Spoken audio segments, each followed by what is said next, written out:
Okay, ಈ ವಿಡಿಯೋಲಿ we'll talk about some more depreciation problems. ಈಗ ಆಲ್ರೆಡಿ ಇದು ಸ್ವಲ್ಪ ಡಿಪ್ರಿಸಿಯೇಷನ್ ಪ್ರಾಬ್ಲಮ್ಸ್ ಮಾಡಿದ್ದೀವಿ, so we'll continue solving some more problems. It says Naveen Limited owns two plants A and B on 1st April 2019. So 1st April 2019ಗೆ there are two plants A and B. ಎರಡು plants ಇದ್ದಾಗ ಜ್ಞಾಪಕ ಇರಲಿ. Rate of depreciation ಅವರೇ ಕೊಟ್ಟಿದ್ದಾರೆ 15% with depreciated value of 3 lakhs. So this is the written down value of the block. The company purchased plant C on May 31st for 20,000 and sells plant A on 10th April, plant B on 12th October and plant C on 15th December for 20, 15 and 10,000 respectively. So plant A B already Naveen Limited hatra ittu. They have purchased plant C. ಅದಾದಮೇಲೆ ಅವ್ರು ಏನು ಮಾಡಿದ್ದಾರೆ, plant A, plant B, plant C ಮೂರೂ sale ಮಾಡಿದ್ದಾರೆ. Okay, you have to compute what is the written down value of the block as on 31st March 2020. Okay, so we'll see how to do this. So first we're going to take down written down value of the block on 1/4/2019. ಇದನ್ನು already ಕೊಟ್ಟಿದ್ರು, so it is 3 lakh rupee. Okay, written down value of the block is 3 lakh. You're going to add purchases during the year. Plant seed purchase ಮಾಡಿದ್ರು 20,000, so 3,20,000. Then there are sale proceeds. ಮೂರನ್ನು sale ಮಾಡಿದ್ರಲ್ಲ, plant A, plant B, plant C, ಈ ಮೂರನ್ನು sale ಮಾಡಿದ್ರೆ ಇದನ್ನು ಮೂರನ್ನು ಇಲ್ಲಿ ಹಾಕ್ಕೊಳ್ಳಿ. 20, 15 and 10, so 45,000. So what is remaining is 2,75,000.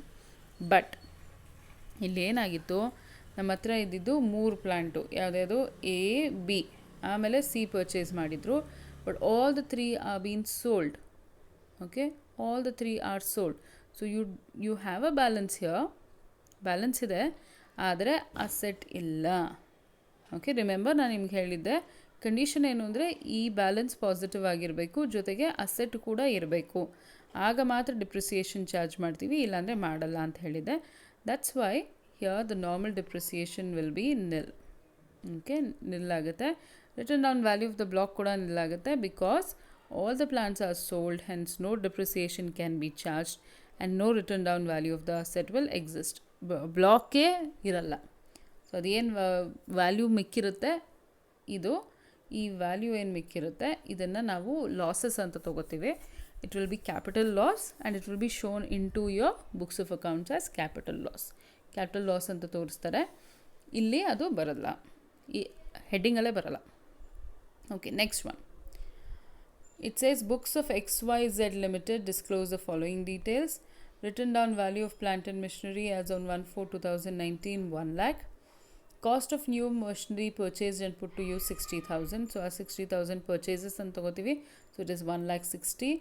Written down value of machinery sold on 1/1/2020 is 30,000, but amount received is 40,000. So illu ಒಂದು ವಿಷಯ ನೋಟ್ ಮಾಡ್ಕೊಳ್ಳಿ. Cost price of the asset or written down value of the asset does not matter for us. ಆಯಿತಾ, cost price ಅಥವಾ written down value ಏನಿರುತ್ತೆ ಅದನ್ನು ನೀವೇನು consider ಮಾಡಬೇಡಿ. ನಮಗೆ ಕನ್ಸಿಡ್ರೇಷನಿಗೆ ಬರಬೇಕಾಗಿರೋದು it will only be your sale proceeds. Sale proceeds ಎಷ್ಟಿರುತ್ತೋ ಅಷ್ಟನ್ನೇ ಹಾಕ್ಕೊಳ್ಳಿ. ಸೊ ಸೇಲ್ ಪ್ರೊಸೀಡ್ಸ್ ಇಲ್ಲಿ 40,000 ಇರೋದ್ರಿಂದ 40,000 ತೊಗೋಬೇಕು ನೀವು. ಅದರ written down value, cost price ಏನೇ ಕೊಟ್ಟಿದ್ರು ತೊಗೋಬೇಡಿ. ಸೊ ಇದು 40,000, ಸೊ ಯು ಹ್ಯಾವ್ 1,20,000 ಬರುತ್ತೆ. ಈಗ ಡಿಪ್ರಿಸಿಯೇಷನ್ ಸ್ವಲ್ಪ ಕೇರ್ಫುಲ್ ಆಗಿ ನೋಡ್ಕೊಳ್ಳಿ. First, this asset is purchased on 1/1/2020 and put to use. 1/1/2020 ಅಂದರೆ it is used only for 3 months. 3 months is not 180 days, it's less than 180 days. So ಈ ಅಸೆಟ್ಗೆ, ಈ 60,000 ವರ್ತ್ ಆಫ್ ಅಸೆಟ್ಗೆ you will charge depreciation at half the rate. 50% ಮಾತ್ರ charge ಮಾಡ್ತೀರಾ. Okay, ಮಿಕ್ಕಿದ್ದಕ್ಕೆ ಮಾತ್ರ ನೀವು ಫುಲ್ ಚಾರ್ಜ್ ಮಾಡ್ತೀರಾ. ಆಲ್ರೈಟ್, ಸೊ ನಾರ್ಮಲ್ ಡಿಪ್ರಿಸಿಯೇಷನಲ್ಲಿ ಈ 1 lakh ವರ್ತ್ ಆಫ್ ಅಸೆಟ್ಟಲ್ಲಿ 40,000 has been sold.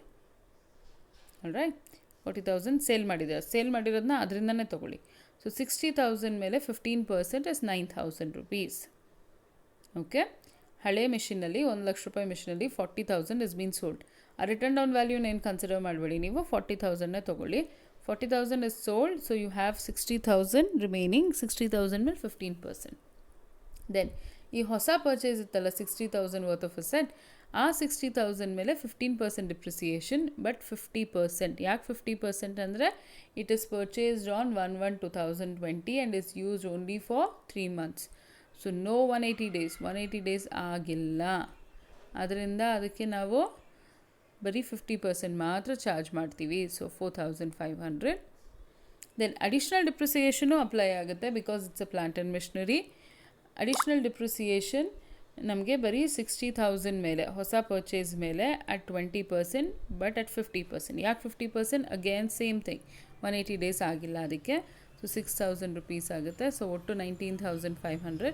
So written down value of the block as on 31st March 20 is 1,05,000.